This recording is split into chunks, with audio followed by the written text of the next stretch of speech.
El día de hoy hablaremos de la fundición de componentes monocristalinos. Nuestro grupo está conformado por Luis Daniel Payares Toscano, David Alejandro González Rabe y Rubén Josué Perdomo Sandoval.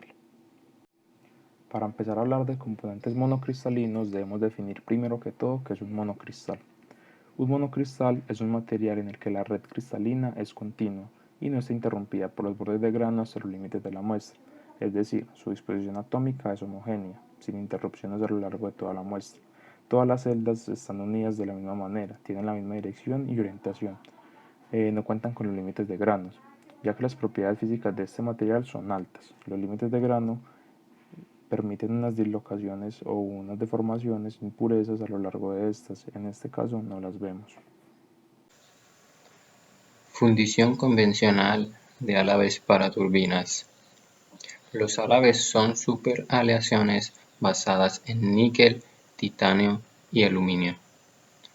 El proceso de vaciado convencional, la aleación fundida se vacía normalmente en un molde con una conductividad térmica relativamente baja, en donde la pérdida del calor se presenta a través de las paredes del molde.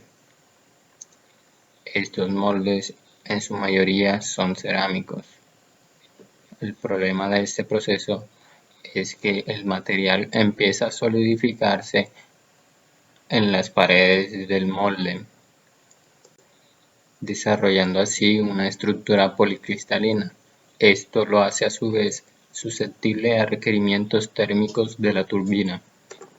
En otras palabras, la presencia de límites de grano hace que esta estructura sea susceptible a la termofluencia y al agrietamiento a través de los límites, cuando se somete a fuerzas centrífugas y a elevadas temperaturas. Álabes solidificados direccionalmente. Desarrollado en la década de los 60, el molde de cerámica se precalienta con calor radiante y se soporta en una placa de enfriamiento por agua.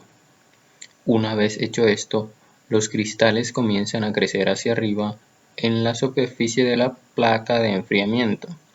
Por ello, el álabe se solidifica en forma direccional con límites de grano longitudinales. En consecuencia, el álabe es más fuerte en la dirección de las fuerzas centrífugas desarrolladas en la turbina de gas. Entonces, para tener mejor claridad en este proceso, el molde es calentado de un lado y enfriado por el otro extremo. Álabes monocristalinos. A continuación analizaremos el proceso de crecimiento de cristales que fue desarrollado en 1967. Como podemos observar a simple vista, este método no es muy diferente del que fue desarrollado 7 años antes, en 1960. Ambos moldes cerámicos son precalentados con calor a radiación y ambos tienen una placa de enfriamiento a base de agua en la parte posterior. Ambos cuentan con cristales columnares sobre la placa de agua que serán los que crecerán para llegar al molde. La principal diferencia entre estos dos métodos radica en la zona de estrangulamiento del método más reciente, la cual es tan pequeña que solo permite que los cristales mejor posicionados avancen y que solo un cristal llegue al molde. Así, la masa que queda solidificada en el molde es un álabe monocristalino. Estos álabes son más costosos que los de otros tipos, ya que la falta de límites de grano los hace resistentes a la termofluencia y al impacto térmico, por lo que tienen una vida de servicio más larga y son más confiables. A continuación podemos observar las notorias diferencias entre álabes realizados por los tres métodos anteriores.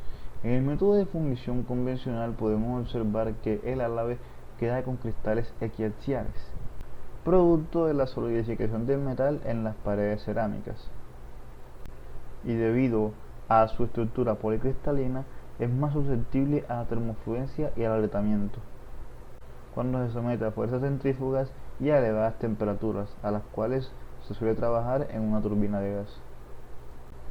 El proceso de cristales columnares podemos observarse que se ve los cristales ubicados en forma vertical directamente en la imagen del álabe. Estos cristales cuentan con límites de grano longitudinales pero no transversales.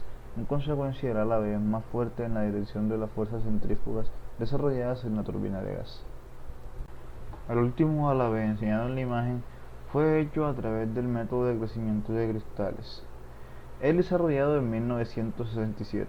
Como podemos observar, es un álabe que se ve completamente compacto, ya que es un álabe completamente monocristalino, los cuales son más resistentes y tienen una vida útil más larga. En esta figura se muestran dos métodos de fundición de álabes para turbinas. En la figura A, la solidificación direccional, que muestra claramente cómo crecen cristales columnares en dirección perpendicular a la placa de enfriamiento.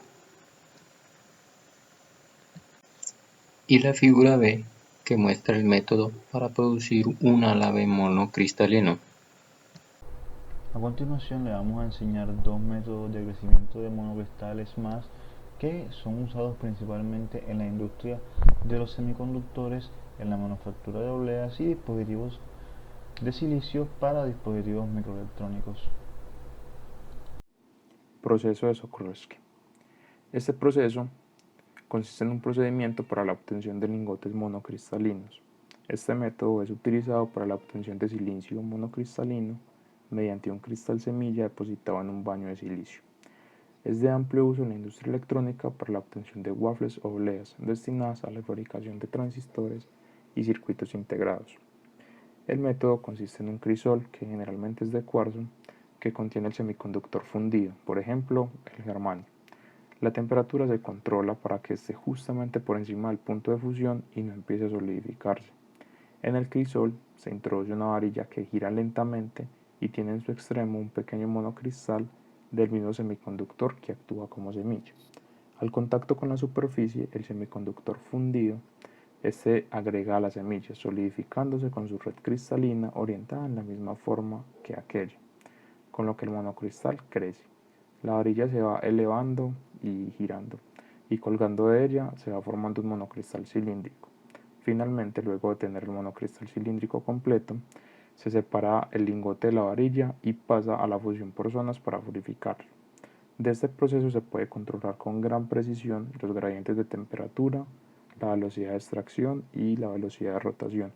Si se controla todo esto a la perfección, es posible extraer un solo cristal en forma de lingote cilíndrico. Cristalización progresiva.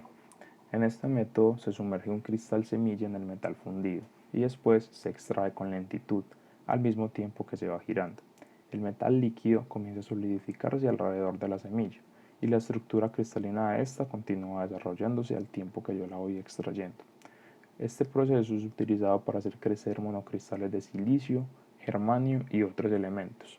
Adicional a esto, en el metal fundido nosotros podríamos agregar unos dopantes para que tenga propiedades eléctricas, ya que esto hace crecer un monocristal cuyo toda orientación está en la misma dirección. Podríamos hacer que las corrientes eléctricas vayan en una dirección específica en la que nosotros querramos. Por eso es ampliamente utilizado para baquelas, transistores y demás elementos electrónicos. Esta técnica recibe el nombre de el método de la zona flotante. Comienza de la siguiente forma. Se pone una barra de silicio policristalino que descansa sobre un monocristal. Luego de esto, una bobina de inducción va calentando mediante radiación ambas piezas, mientras se mueve lentamente hacia arriba. El monocristal crece hacia arriba manteniendo su orientación. Después de esto se cortan obleas delgadas de la barra, se limpian y se pulen, y estas se utilizan en la fabricación de dispositivos microelectrónicos. En esta imagen se muestran dos métodos de crecimiento de cristales conocidos como crecimiento progresivo y método de zona flotante. En la figura A y C se muestran método de crecimiento progresivo. En la figura A es un esquema general de este método. se puede observar que el eje en el que se sostiene la semilla gira con una velocidad angular. Y en la figura B del método de zona flotante se puede apreciar que en la parte de abajo se encuentra el monocristal, en el centro la bobina de inducción que sube a una velocidad constante y en la parte superior el material policristalino.